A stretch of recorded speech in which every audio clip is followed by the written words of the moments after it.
अगर मेरी सरकार बन जाती है तो भ्रष्टाचार 2 घंटे में खत्म कर दूंगा। 24 घंटे में जितने भी घूम रहे हैं ना माफिया, ये या तो राजस्थान छोड़ के भाग जाएंगे या जेलों में होंगे। आप बताओ, किसान दर दर की ठोकरें खा रहे हैं अपनी फसल को बेचने के लिए।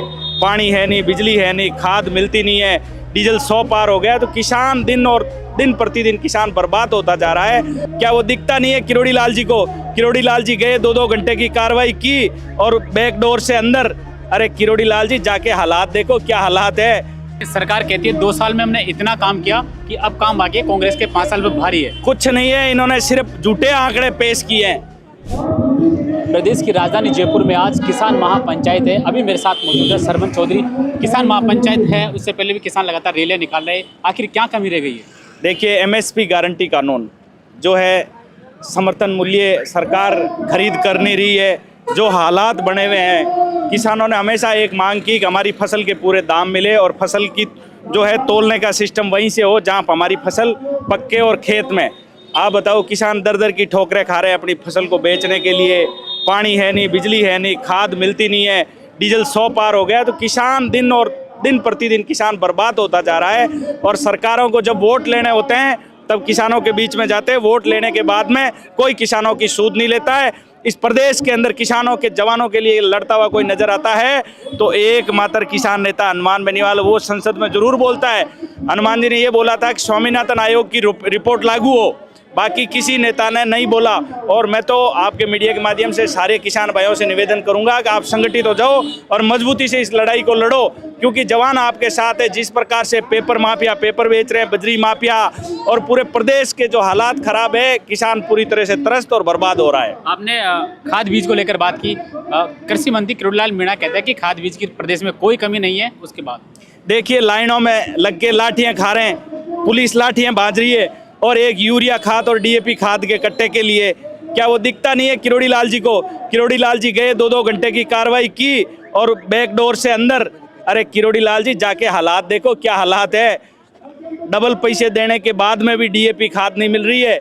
किसानों की हालत क्या है आज? बिजली के लिए, मैं जिस विधानसभा से आ रहा हूँ उस विधानसभा में बिजली के लिए खून के आंसू रो रहे हैं किसान। शाम को 8 बजे बिजली कटती है, रात की 12 बजे तक नहीं है। किसानों के बच्चों के बोर्ड के एग्जाम है, वो किताब नहीं खोल सकते, अंधेरे में जी रहे हैं। आज भी चिमनी और लालटेन के नीचे पढ़ रहे हैं, बच्चे पढ़ने को मजबूर हो गए। कौन सी बात करें, आज़ादी के 75 साल बाद में पीने का पानी नहीं है, चलने के लिए सड़क नहीं है, और किसानों को अनाज और बेचने के लिए मजबूर होके उधारी में देना पड़ता।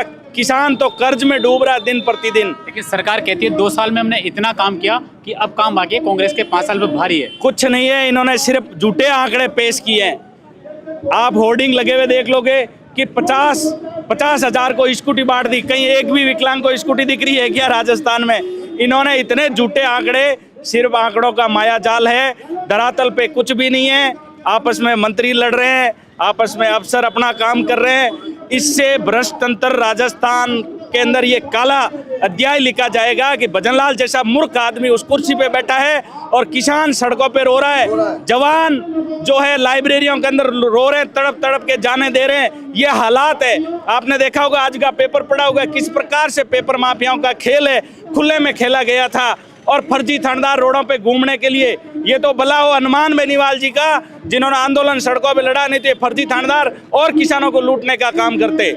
आज वो रील वायरल हो रही है 2023 की, जिसमें किरोड़ी लाल मीणा ने कहा था एसआई भर्ती में बड़े धांधली हुई है। और आपने अभी कहा कि आज जिस पेपर में जो मास्टरमाइंड बाबूलाल कटारा ने खुद ये कहा है कि 1.20 करोड़ जो रिश्वत ली है और वो कहाँ से आई है, किन से ली है, वो कुछ लोग इसमें लंबी लिस्ट बनी है और लंबे तार जुड़े हुए हैं। देखिए, एसओजी को इसकी मजबूती से जांच करनी चाहिए।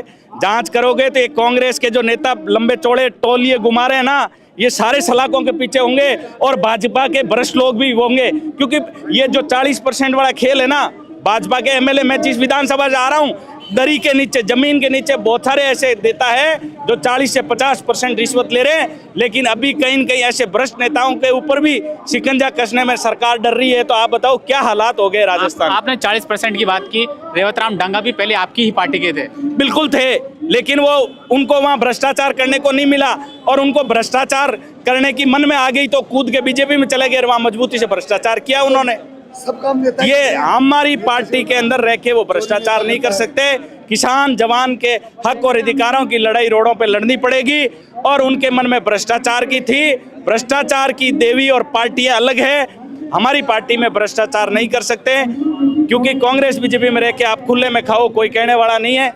ये हालात प्रदेश के हो रखे हैं। बीजेपी पार्टी के जब विधायक रिश्वत कांड में पकड़ में आए थे तो उन पर तुरंत कार्यवाही होगी थी, लेकिन अभी 3 विधायकों पर जो ना तो कोई कार्यवाही हो, सिर्फ अभी सुनवाई चलती है। यही तो मिला जुली का खेल है। कांग्रेस बीजेपी के दोनों के भ्रष्ट विधायक है, उसकी वजह से कहीं न कहीं गले के फांस बने हुए। क्यों नहीं विधानसभा अध्यक्ष जी सीधा ये कह के, और मदन राठौड़ जी कैसे पागलपन के बयान दे रहे हैं, कह रहे हैं ये तो स्टिंग और कॉल काल्पनिक था। अरे रिश्वत काल्पनिक में क्या ले रहे हो? 10 लाख रुपए नहीं लिए क्या? 50,000 की गड्डी लिए हुए हाथ में खड़ा है और कह रहे हैं काल्पनिक है। इससे ज्यादा भ्रष्टाचार और कैसे प्रूव होगा? मदन राठौड़ जी, आपको ये सोचना चाहिए कि ये भ्रष्टाचार पूरा प्रदेश देख चुका है, ये नंगानाथ, और फिर भी कह रहे हैं कि अभी हम सोचेंगे, विचार करेंगे। सीधा सीधा इनको तो इनसे इस्तीफा लेके इनको जेल के सलाखों में डालना चाहिए, शॉट देके। आपने भ्रष्टाचार की बात की, हनुमान बेनीवाल की एक रील वायरल हो रही है, उसमें उन्होंने कहा कि अगर मेरी सरकार बन जाती है तो भ्रष्टाचार 2 घंटे में खत्म कर दूंगा। 24 घंटे में जितने भी घूम रहे हैं ना माफिया, ये या तो राजस्थान छोड़ के भाग जाएंगे या जेलों में होंगे। सही बात। ये मीडिया के माध्यम से हम इसलिए कह रहे हैं कि क्यों नेता ईमानदार और मजबूती से लड़ाई लड़ रहा है, किसान जवानों के हक और अधिकार की लड़ाई कोई प्रदेश में लड़ रहा है, तो एकमात्र शख्सियत है वो हनुमान बेनीवाल है। आरएलपी पार्टी के कार्यालय पर जो बैठक हुई, आगामी क्या रणनीति है 2028 की? या फिर SIR को लेके जो एक निगरानी समिति की जो गठन हुआ है वो अपना काम कर रही है, और जिनको सड़कों पे जवानों के हक अधिकार के लिए लड़ रहे हैं वो लड़ रहे हैं, और प्रदेश के अंदर मजबूती से जो आगामी 2028 का चुनाव किसान जवान के नेतृत्व में लड़ा जाएगा और मजबूती से लड़ा जाएगा।